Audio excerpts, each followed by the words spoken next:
નમસ્કાર મિત્રો, આજે તમારી સમક્ષ સિંહ રાશિના જાતકો માટે લગ્નના ઉત્તમ યોગ ક્યારે નિર્માણ થાય છે વિશેષ ચર્ચા કરશું.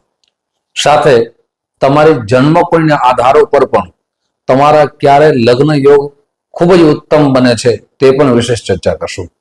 સાથે ગુરુ ગોચરની સ્થિતિ જાણી અને સવિસ્તાર કહેશું. આપણી સિંહ રાશિ હોય તો આ વિડીયો ખાસ તમારા માટે છે. સાથે આપના લગ્નમાં ક્યારે વધારે પ્રયાસ કરવાથી એ લગ્ન યોગ સુનિશ્ચિત થઈ જાય તે પણ આજે ખાસ કરીને જાણી લેજો. અને આ વિડીયો જ્યારે પણ સાંભળો ત્યારે તમારી સમક્ષ એક નોટ પેન રાખજો, એટલે એ મહિનામાં આપને વધારે પ્રયાસ કરવો છે એ લખી રાખો. અને એક વખત આપને વિડીયો ન સમજાય તો 2 વખત વિડીયો જોજો. મિત્રો, આ વિડીયો છે સિંહ રાશિના માટે ખાસ છે.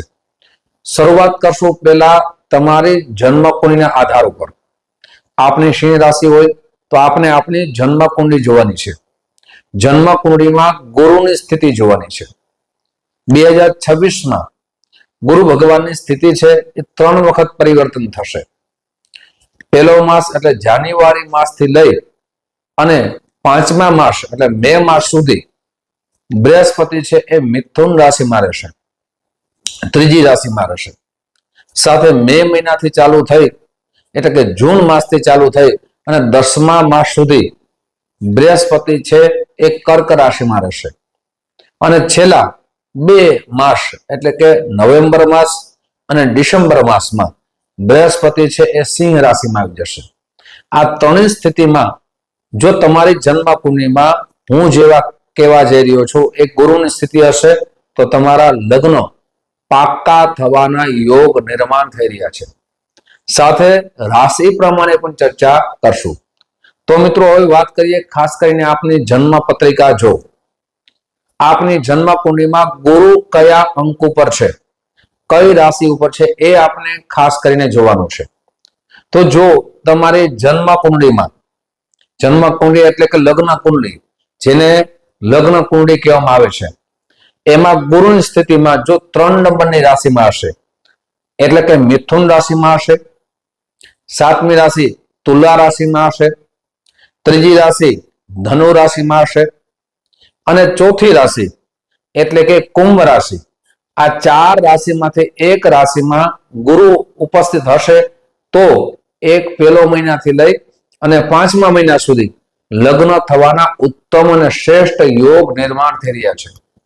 પણ મિત્રો, પ્રયાસ તો આપને કરવો જોશે.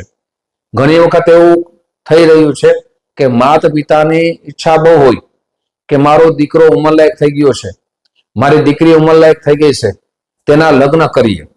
પણ સંતાનો છે પોતાના કેરિયર બનાવવા માટે ઘણો બધો સમય આપી દે અને પછી જે લગ્નનો સમય હોય છે એ ચાલ્યો જાય છે.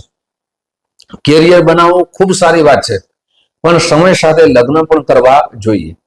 સાથે જે ઉંમર ચાલી જાય પછી એવું સુપાત્ર પાત્ર મળતું નથી, એટલે સમય સાથે લગ્ન કરીએ, જન્મ પત્રિકા મેળાપ કરીને લગ્ન કરીએ તો જીવન છે એ સુખમય ઉત્તમ રીતે પસાર થઈ શકે છે. મિત્રો, પહેલી સ્થિતિની વાત કરી છે. હવે જૂન માસથી લઈ અને 10મો માસ એટલે કે ઓક્ટોબર માસ સુધીની કઈ સ્થિતિ છે એ તમારી સમક્ષ હું રાખવા જઈ રહ્યો છું. પણ તે પહેલા એક નમ્ર પ્રાર્થના છે.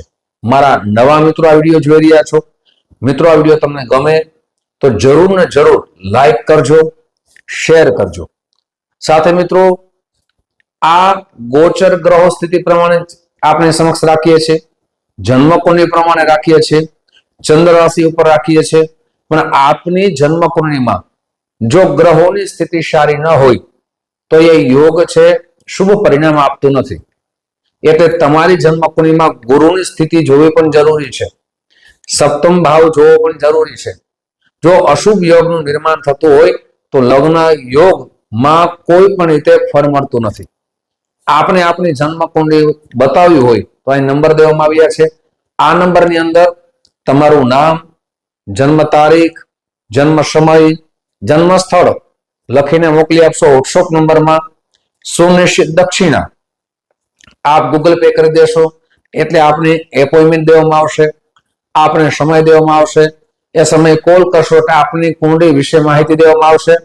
તમારી કુંડળી પ્રમાણે, તમારી સમસ્યા પ્રમાણે આપને શાસ્ત્ર પ્રમાણે ઉપાય બતાવવામાં આવશે. આપ કરી શકો એવા સરળ ઉપાય પણ આપને બતાવવામાં આવશે.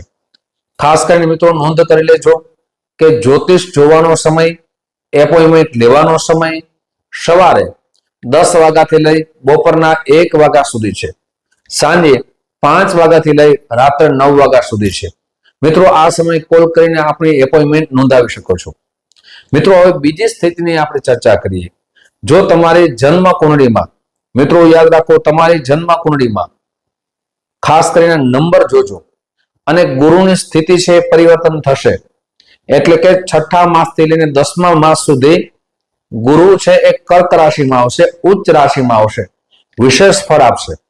તો આ રાશિના એટલે કેમ કહી શકાય કે આ રાશિમાં જો ગુરુ હશે તો લગ્ન પાકા થવાના યોગ નિર્માણ થઈ રહ્યા છે. 4 નંબરની રાશિ એટલે કે ઉચ્ચ રાશિ કર્ક રાશિમાં ગુરુ હશે, અથવા 8 નંબરની રાશિ વૃશ્ચિક રાશિમાં ગુરુ હશે, 10 નંબરની રાશિ મકર રાશિમાં ગુરુ હશે, અથવા 12 નંબરની રાશિ એટલે કે મીન રાશિમાં ગુરુ હશે, તો તમારા માટે આ સમય સર્વશ્રેષ્ઠ છે. હવે વાત કરીએ મિત્રો ખાસ કરીને ત્રીજી સ્થિતિની. તો ત્રીજી સ્થિતિમાં 11મો માસ એટલે કે નવેમ્બર માસ અને 12મો માસ, આ 2 માસમાં કયા ગુરુની સ્થિતિ તમારા લગ્ન માટે ખૂબ સારી સ્થિતિનું સર્જન કરે છે એ ખાસ કરીને લખી લેશો. ગુરુ છે એ સિંહ રાશિમાં આવશે અને તમારે જો જન્મ કુંડળીમાં ગુરુ ભગવાન મેષ રાશિમાં હોય, સિંહ રાશિમાં હોય, અથવા ધનુ રાશિમાં હોય, કુંભ રાશિમાં હોય તો તમારા માટે ઉત્તમ સમય કહી શકાય. મિત્રો હવે ચર્ચા જન્મ કુંડળી પ્રમાણે તો કરી છે, હવે રાશિ પ્રમાણે ચર્ચા કરીએ. મિત્રો સૌથી પહેલો સમય એટલે કે જાન્યુઆરી માસથી લઈને 5મો માસ મે માસ તમારી સિંહ રાશિ છે. એટલે ગુરુ ભગવાનની સ્થિતિ છે એ કર્ક એમ કહી શકાય કે મિથુન રાશિમાં હશે. તમારા 11મા ભાવમાં બૃહસ્પતિ કહી શકાય, બૃહસ્પતિ રહેશે, તમારા માટે શ્રેષ્ઠ છે. હવે બીજી સ્થિતિ જાણીએ તો ગુરુની સ્થિતિ કર્ક રાશિમાં આવશે. તો સિંહ રાશિના જાતકો માટે જૂન માસથી લઈ અને 10મા માસ સુધી જે ગુરુની સ્થિતિ છે અશુભ સ્થિતિ કહી શકાય. એ લગ્ન યોગ નિર્માણ થતા નથી, અશુભ સ્થિતિ કહી શકાય. હવે ત્રીજી સ્થિતિની વાત કરીએ તો કે સિંહ રાશિના ગુરુ બનશે અને તમારી રાશિ પણ સિંહ છે. એટલે 11મો માસ અને 12મો માસ, આ 2 માસ તમારા માટે પાછા લગ્નકારક બની શકે. મિત્રો પ્રયાસ કરશો, જે માસની ચર્ચા કરી છે, જન્મ કુંડળીની ચર્ચા કરી છે, એ પ્રયાસ કરશો તો આપ સફળ અવશ્ય થશો. મિત્રો આવી જ જાણકારી તમારી સમક્ષ મૂકતો રહીશ. આપ જે પ્રેમ આપો છો એ પ્રેમ બદલ આપ સૌનો હૃદયથી ખૂબ ખૂબ આભાર વ્યક્ત કરું છું. ફરીથી મળશું. જય શ્રી કૃષ્ણ. મહાદેવ.